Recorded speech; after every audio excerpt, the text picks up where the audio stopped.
Mangungopia na lang ako sa'yo. Bahala kayo dyan. Dito na tayo.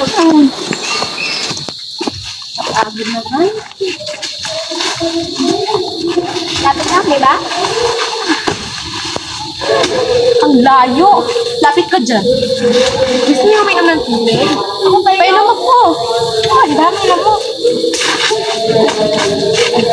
Pinahon ko sa ulo. Maricho, dito ka nga. Mukhang marami ka ng kuto, oh. Baka gusto mong bawasan natin yan.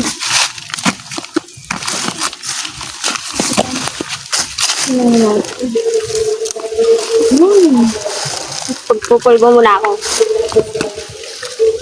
Teka lang. Nakakahagard naman dito. Subang pawis na nga ako, eh. Nabuntis ng boyfriend ko yung kabit niya. Huh? Hala, real ba? Akala ko chismis lang. Anong chismis? Girl, di mo ba napansin ang tiyan doon?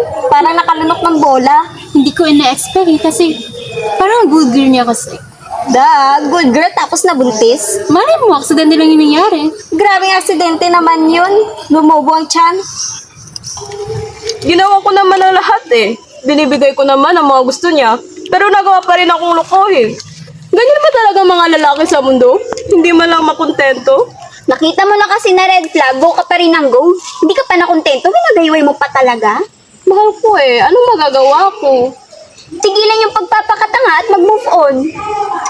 Bisit na kupido kasi yun. Ang dami-daming babarilin yung puso ko pa. Baril na pala yung dala ngayon ni Cupido. Akala ko pa na.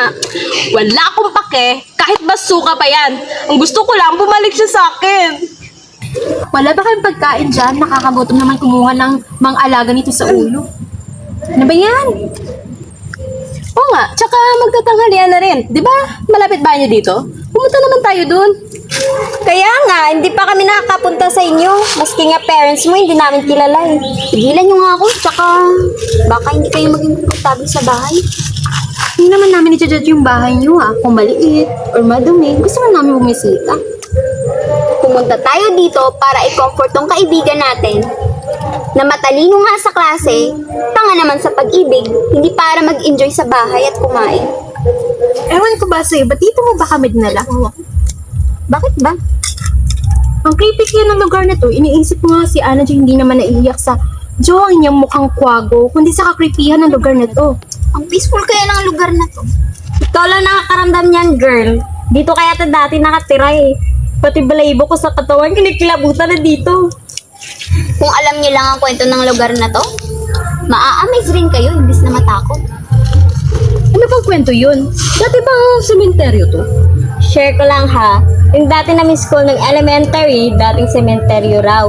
Tapos, may nakita kaming lapida doon, kaapelido mo girl, baka lolo mo yun sa tuhod. Hindi ah, sinasabi niyo dyan. Dati tong templo ni Aphrodite. Aphrodite? Yung kaklase nating may kuto sa ulo? Aphrodite, yung goddess of beauty sa Greek mythology. Ang pinakamagandang diyosa sa buong Mount Olympus. At yung nadaanan natin kanina, ayun yung templo ni Cupid na anak niya at ni Psyche na asawa nito. Ang pinakamagandang babae sa mundo ng mga tao. Pero alam nyo ba? Favorite ko talaga yung kwento nilang dalawa. Ang daming pinagdaanan ni Cupid at Psyche para lang magkatuluyan na kahit mismong si Aphrodite na yung gumitna, hindi siya nagtagumpay. Isang hamak na mortal at isang Diyos. Imposible pero naging posible dahil sa pagmamahal na mayroon sila para sa isa't isa.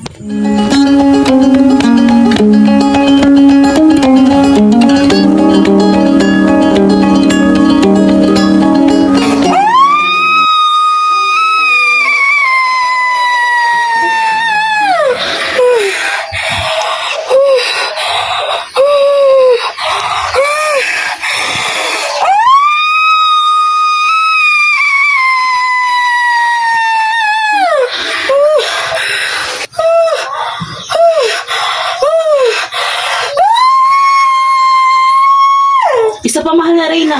Malapit na, nakikita ko ng ulo.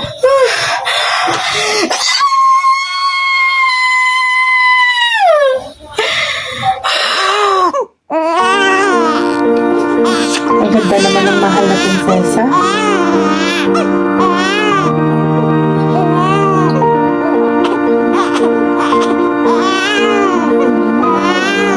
Reyna, gising na po pala kayo. Ito na po yung mahal na prinsesa.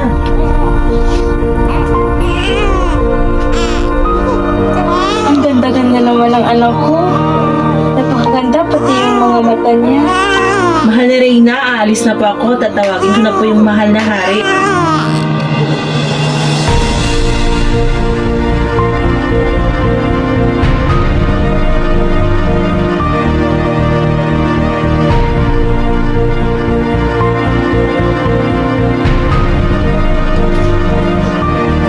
Kamusta ang mahal na Reyna? Maayos naman po ang kalagayan ng ating mahal na Reyna, mahal na hari. Iayos ang kwarto ng mahal na Reyna at maganda sa pagdirigiwang sa paparating na prinsesa. Ipagkalat sa karating lungsod ang pagdating ng miyembro ng aking pamilya. Pakisabi na rin sa kanila Prinsesa Aglaura at Prinsesa Sidepe na maghanda at masisilayan na nila ang kanilang bunsong kapatid. Masusunod po, mahal na hari. Malapit na. Nararamdaman ko na. Malapit na nating makikita ang prinsesa. Mahal na hari, Kamusta ang mahal na Reyna? maayos na po ang kalagayan ng mahal na Reyna. Maaari na po kayong pumasok. Mahal, kamusta na ang iyong pakiramdam? Maayos naman, mahal ko. Ito na ba ang ating anak? Oo. May naisip ka na bang ipapangalan natin sa kanya? Syke ang gusto kong ipapangalan sa kanya. Ang gandang pangalan.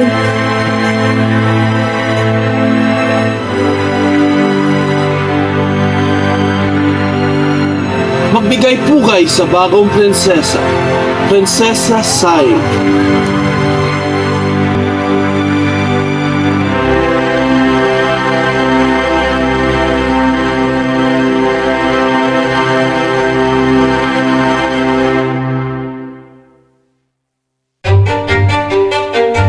Sa palagay mo, kanino kaya mapupunta ang trono?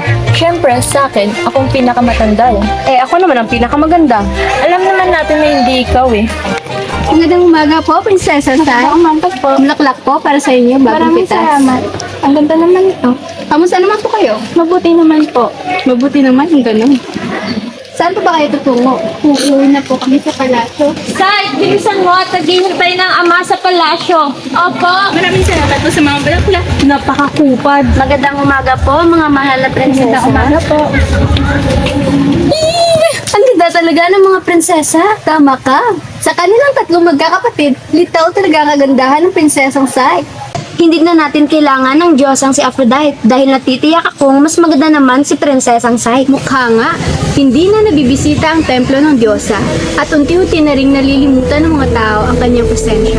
Siya na ang bagong Aphrodite sa paningin ng mga tao.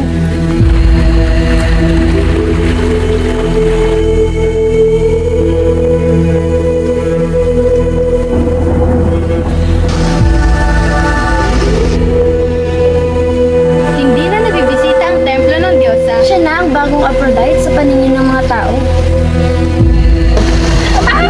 Hindi maaari! Hindi maaaring ihalin tulad ang Diyos sa kagaya ko sa isang hamak na mata lamang. Hindi ako makapapayag. Maya! Maya! Maya! Mahal na Diyosang Aphrodite, ano kung may pagbubuto ko? Nasaan ang anak ko? Sa Aros? Nasaan siya? Nasa mundo ko ng mga mortal. Mundo ng mga mortal? Ano naman yung ginagawa ng batang totoo? Kung saan ka magaling sa pagpapagatan? Alam mo ba, nandito rin si Prinsesa Sai. Puntahan natin at masilayan man lang ang gandang taglay niya. Ngunit mag-aaral pa ako sa Diyosang si Aphrodite. Huwag mo na nga balahin ang sarili mo dyan. Pumunta na tayo bago pa umuwi ang prinsesa. Tsak na mas importante yun.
Hindi talaga ako magsasawang magpalaganap ng pagmamahal.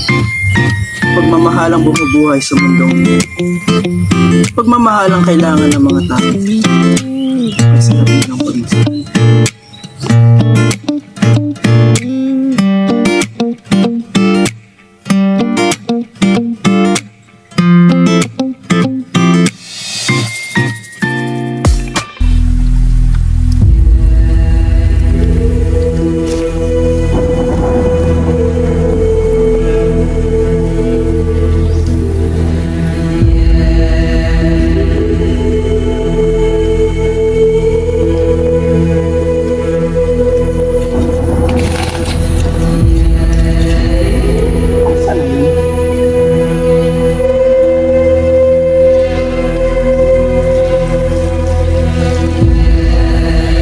Asa na yun?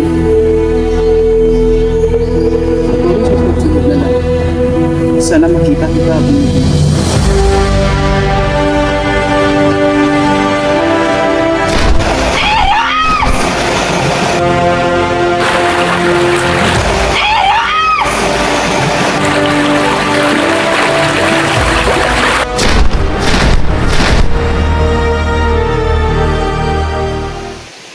Ina, Bakit ngayon ka lang?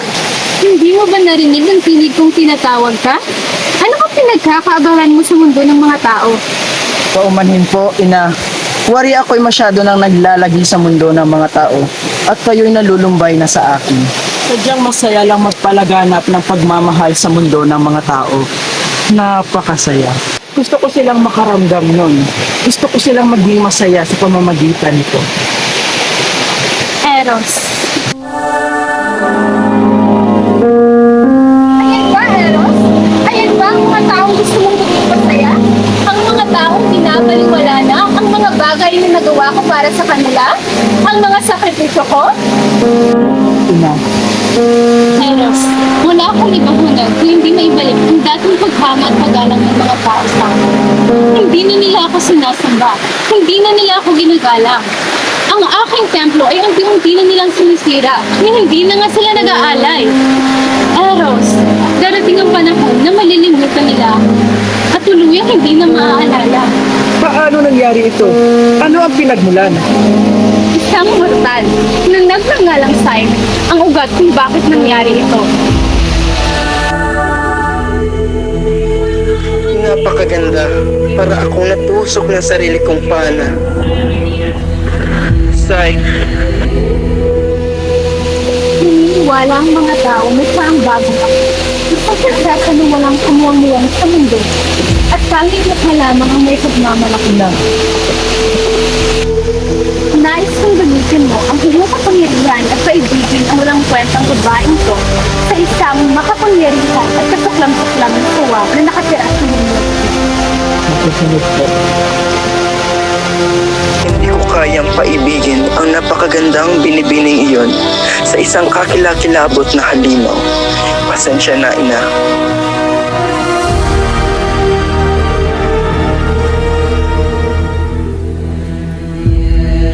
Napakaganda niyo po talaga. Hindi nakataka-taka kung bakit marami nagkakagusto sa iyo, mahal na prinsesa. Wala po ba kayong may naibigan sa inyong mga manliligaw? Kung maaari po magtanong. Wala. Hindi ko alam, ngunit hindi ko makita ang pagmamahal na hinahanap ko sa kanila. Naniniwala akong itsura lamang ang habol nila sa akin at hindi totoong pagmamahal ang nararamdaman nila sa akin.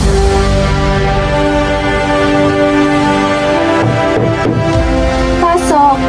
mahal na prinsesa, pinapatawag po kayo ng mahal na hari. Opo, susunod po ako.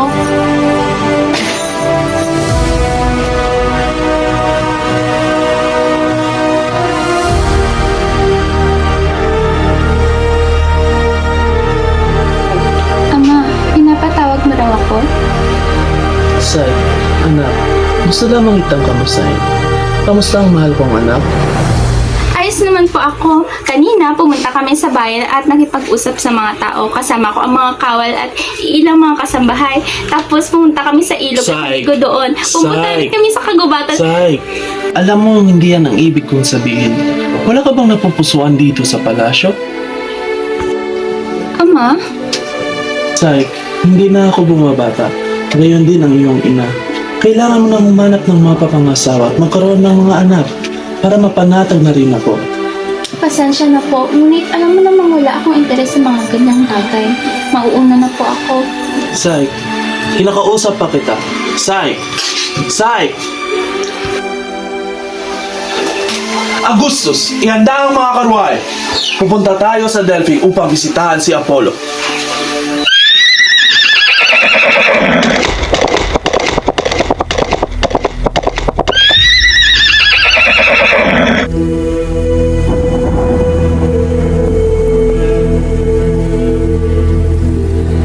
Apollo? Apollo? Magpakita ka sa akin. Apollo? Apollo! Magpakita ka sa akin. Apollo!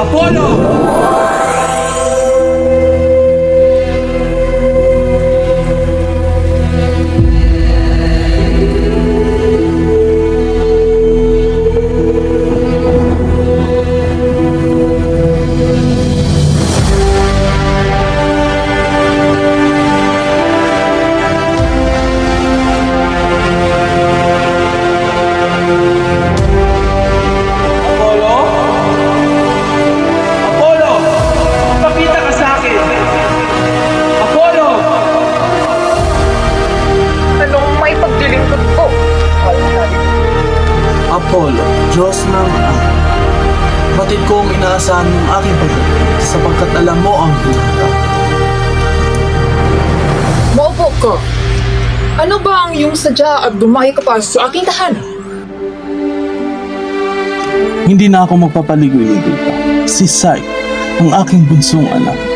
Lubos akong nangangamba sa magiging bukas niya sapagkat mapahanggang ngayon ay walang napupusuan at wala ring interes sa anumang bagay. Gayon ay humihingi ako ng tulong upang masilayan ang magiging bukas ng anak ko.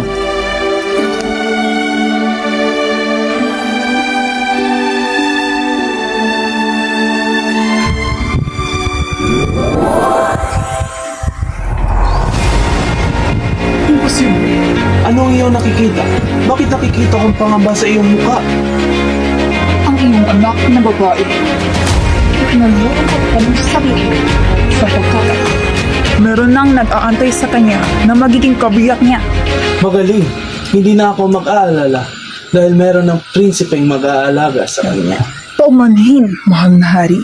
Ngunit hindi isang prinsipe, kundi isang halimaw ang makatakdang maging asawa ng iyong anak. Si Sai ay may nakalitang Diyos at siya'y isinumpa dahil sa paglay nitong kagandahan. Paano nangyari yun? Sapagkat sa pagkakaalam ko ay walang kaalitan ng aking anak. Ang aking kapangyarihan ay limitado lamang at hindi mawari ang pinalisnan at dahilan kung bakit isinumpa ang iyong anak. Ngunit, natitiyak kong malakas ang halimaw na ito. Higit na mas malakas kaysa sa aming mga Diyos.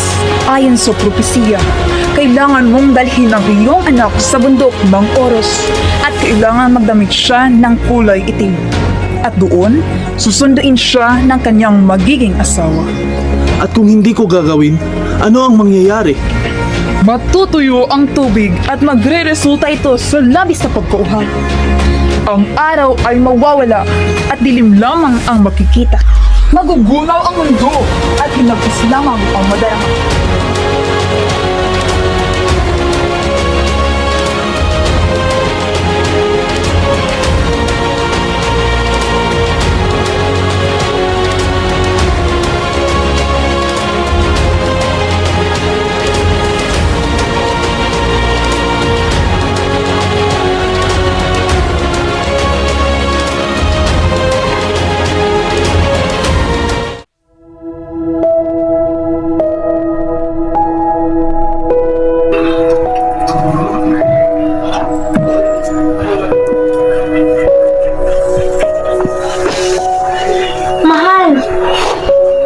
galing at parang pagod na pagod ka. Pumunta kasi sa Delphi. Anong nangyari? Umanhin, mahal na hari. Ngunit hindi isang prinsipe, kundi isang halimaw ang makatakdang maging asawa ng iyong anak. hindi ko mapipigilan ang mangyayari sa ating anak. Patawad, mahal ko. Ang kapalaran na mismo ang nagdesisyon sa magiging bukas ng ating anak. Ang tanging magagawa lamang natin ay ipagdasal natin ang kaligtasan niya.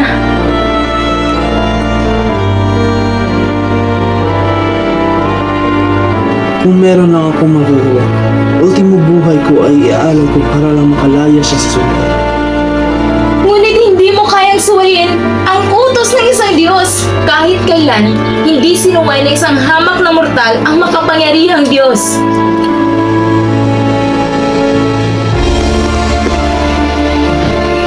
Pinagpatawad niyo raw po ako. Maganda ka. Suotin mo ang itim na damit na nakahanda sa iyo. Anak, ihanda mo yung sarili. Ihatid ka namin sa iyong mapapangasawa. Ano pong nangyari? Sumunod ka na lamang, Syke.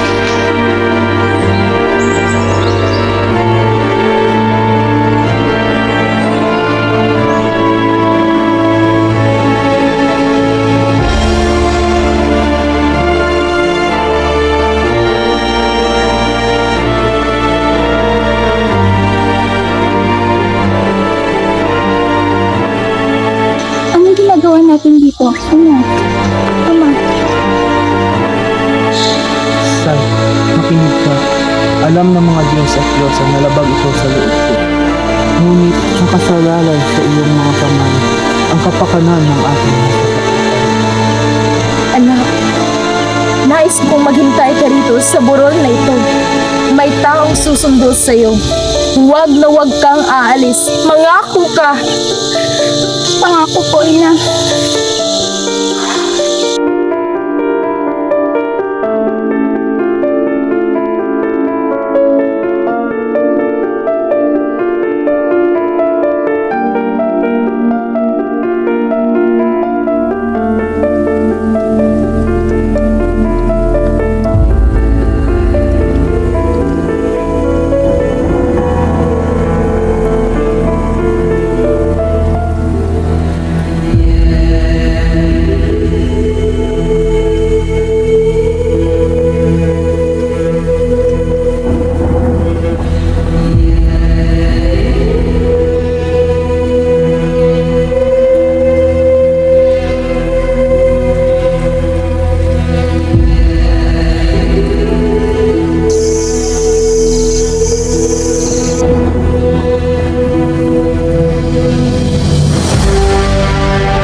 Syke, iuwi na kita.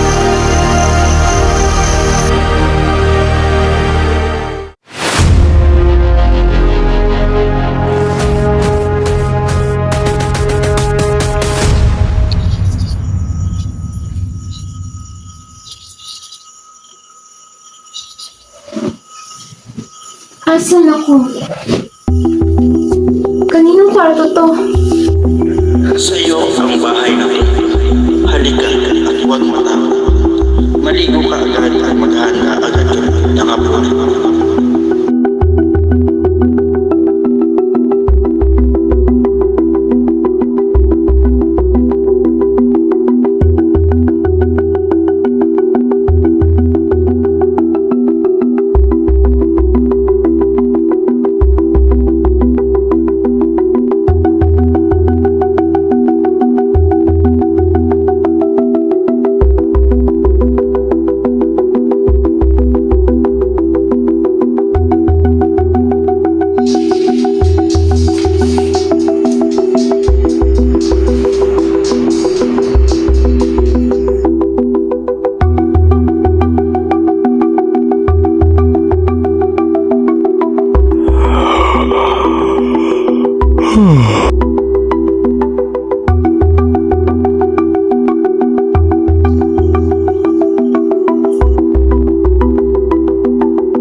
Ganda mo pa rin. Hanggang ngayon. Matutulog ka ng mahimbing. Ako na ang bahala sa iyo.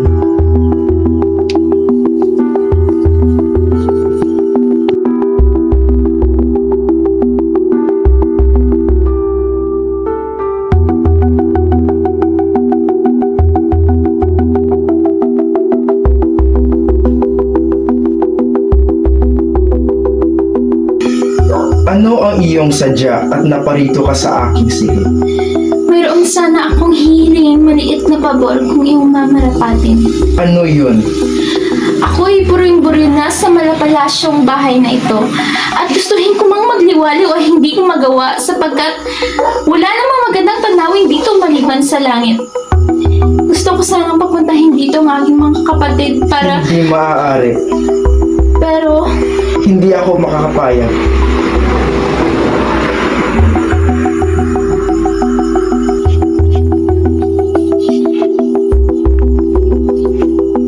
Pinapayagan kitang pumunta rito ang iyong mga kapatid.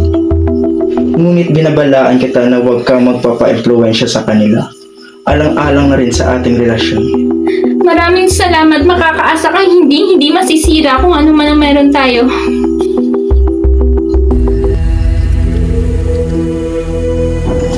Sai, kumusta ka na? Mabuti naman po ako. Tagal na natin hindi nagkita. Nagagalatin ako makita kayong muli. Pumasok na po kayo, ano po? Sai, nasaan ang iyong asawa? Hindi ko man lang nasilayan kung ano ang mukha niya. Oo nga, Sai. Nasisiguro ko rin sobrang yaman daw nito. Ano ba ang kanyang trabaho? Hindi pa kahit minsan nasilayan isang beses ang kanyang mukha. Tanging tinig lamang niya ang aking naririnig. Isang simpleng mga ngaso lamang ang aking asawa. Sai, hindi naman sa nangyayari kami ha. Ngunit minsan ko na rin marinig mag-usap ang ama at ina na para bang nababahala sa iyong kaligtasan. Hindi ka rin ba nagtataka na ang laki-laki ng bahay at puno pa ito ng ginto? Ngunit siya ay isang hamak na mga ngaso lamang? Ang sabi ko ay pumunta raw ito kay Apollo. At ayon sa propesiya, mapapangasawa mong isang halimaw makakabahala. Hindi isang halimaw ang aking asawa, mga kapatid. Hindi ka na nagtinig ng isang halimaw. Lalong-lalong na ang tindig nito. Inaalagaan niya ako. Kaya hindi maaari ang inyong mga paratang. Mamayang gabi, habang tulog ito, tingnan mo ang kanyang puno. Tiyak, magugulat. Paniguradong inaalagaan ka lang ito ngayon para kainin at ang iyong magiging supling sa uli. Kaya Sai, mag-ingat ka. O siya, maalis na kami. Maraming salamat sa pagbisita, mga kapatid.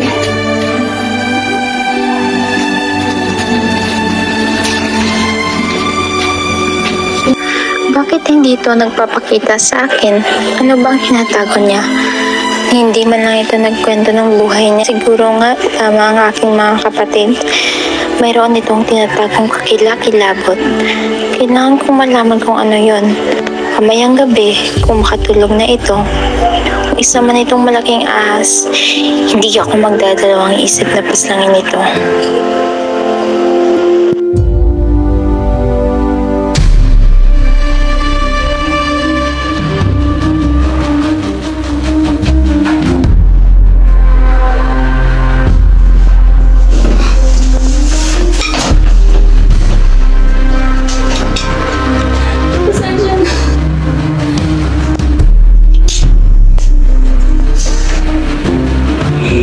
Hindi mabubuhay ang pagmamahal ng walang tiwala.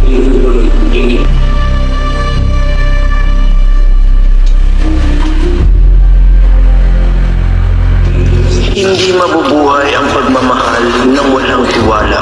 Usap ako, Demeter. Diyosa ng anip ang huma at palay. Tulungan mo ko. Gustuhin ko mang tulungan ka, hindi na nais na makahidwaan ng isang Diyosa sa tao.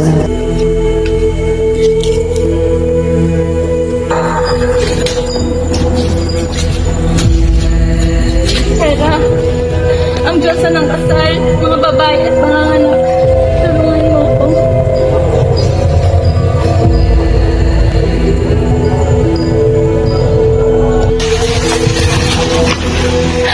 Aphrodite! Aphrodite! Alam kong nakikinig ka sa akin. Nakikiusap Ulitin ko lamang sa muli.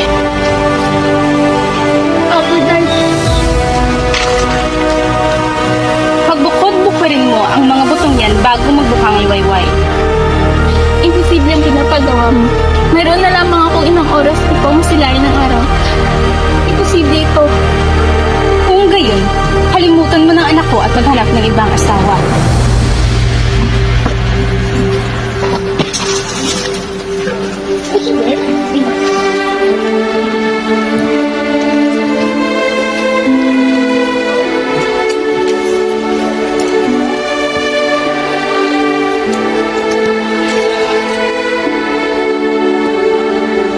Hindi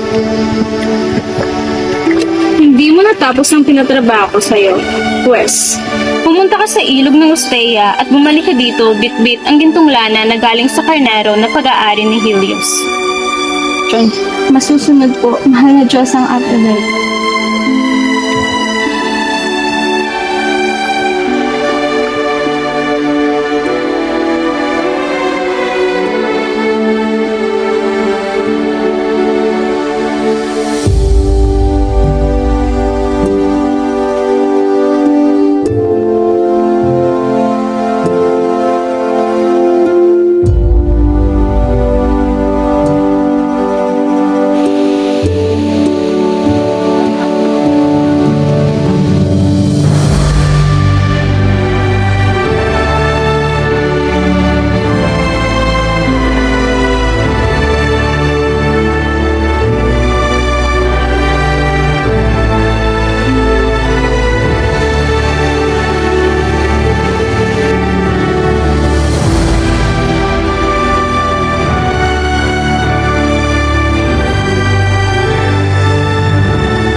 nandito ako sa kautusan ni Aphrodite, mahal na Diyos ng Persephone. Higupin mo raw ang aking kagandahan at ilagay sa loob ng kahon. Alam ko, Sai.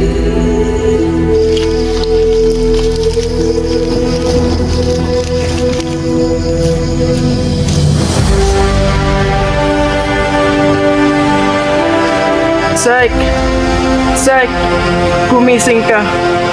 Patawarin mo ko dahil wala ako sa tabi mo. Psych, hayaan mo. Ako na ang bahala sa ina ko.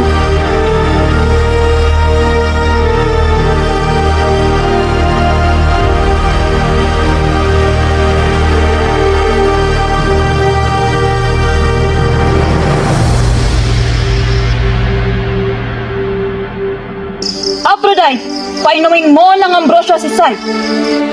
At kung ayaw ko, Huwag mong subukan dahil lahat ng nandito ay hindi pabor sa pinapagawa mo sa kanya. Kaya tumulong ang mga ito kahit sa simpleng paraan lamang dahil ayaw ka nilang makaalitan. Ano? Hindi ka ba naaawa? Maawa ka naman. Hayaan mong sumaya ang iyong anak, Aphrodite. Nakuha na ni Psyche ang loob ng mga Diyos at Diyosa. At kung kailangan kalabanin ka, ay gagawin nila. Ngunit hindi. Dahil nirespeto nila ang mga gusto mo. Hindi mo ba nakikita? Mahal nila ang isa't isa at walang titibag sa pagmamahalan nilang dalawa kahit ikaw pa. Aphrodite! Zeus actually granted Psyche the power of immortality, so he could be with Eros forever and ever. Malasay kat Eros na pagmamahal ang kailangan mo, be. Hindi pang Catherine at Daniel Padilla. Paano alam mo yan ng kwento, Helen? hindi ka ba nakikinig during Filipino discussion era? Malamang hindi. Pero grabe ha, I didn't know na mahilig ka pala sa mga mythology. Sobrang detalyado ng kwento mo na kahit saang libro tignan, hindi ganun yun. Oo nga, pahiram nga ako ng libro, Sino ba nagsabi na sa libro galing ang kwentong yan? Alam nga naman kilala mo si Eros at Psyche sa totoong buhay, di ba? Gusto mo talagang malaman? Oo naman. Uy, alis na tayo, magagabi na. Oo nga, baka uulan pa. Baka hinahanap niyo rin ako nila mami at daddy eh. Mauna na kayo, susunod ako. Sigurado ka? Oo naman, kabisado kong lugar na to. Tsaka magbabasa lang ako saglit dito. Okay, sige. Mag-chat ka ha. Sige. Bye-bye. Ingat! Wala nang nagawa si Aphrodite kung hindi gumawa ng ambrosya na pampawalang bisa ng sumpa na binigay niya sa kautusan ni Zeus. Makamit nila Eros at Psyche ang kalayaan na ninanais nila umpisa pa lang. Naging malaya silang mahalin ang isa't isa na walang pinaproblemang iba. Nanirahan sila sa iisang bahay at di kalaunan, pinapakalan ang anak.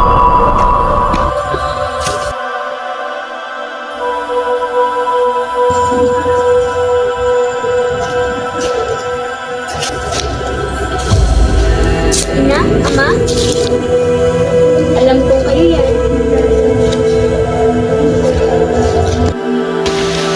Kay Dumi, ang mahal kong anak.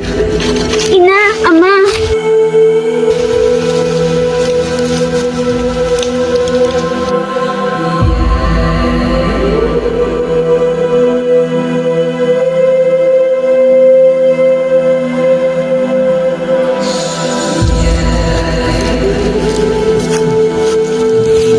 Anak, kamusta ka naman dito sa mundo ng mga tao? Maayos naman, Ama. Sobrang saya pala dito sa mundo ng mga tao. Tsaka madami na akong mga kaibigan, Ama. Ina. Mabuti naman. Mabuti naman at nagustuhan mo dito sa mundo ng mga tao. Ngayon alam mo na kung bakit gustong gusto kong bumalik dito.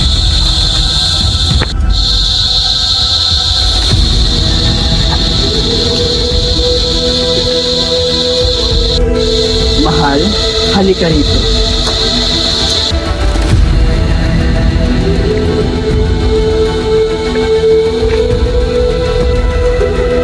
Anak, alam ko masaya ka na dito sa mundo ng mga tao. Ngunit oras na para bumalik sa mundo natin. Halika na.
no.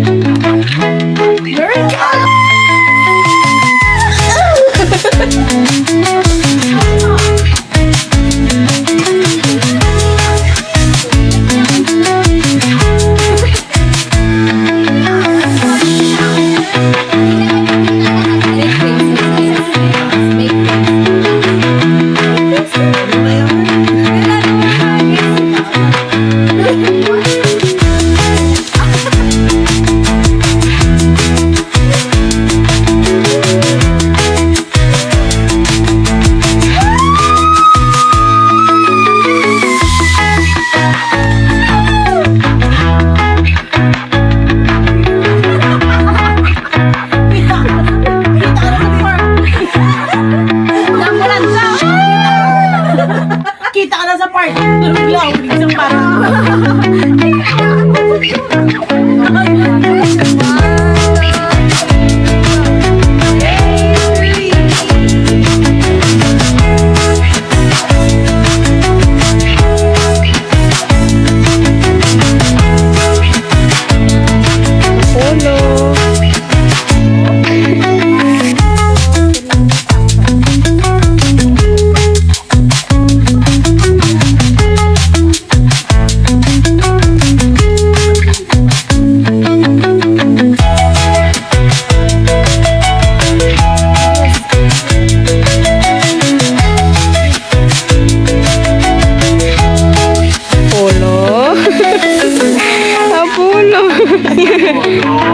Nangutot ko.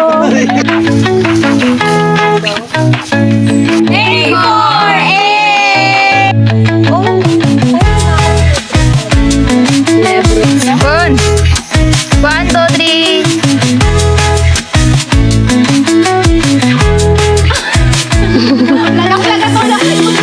After that, yung kaklase natin yung photo sa ulo.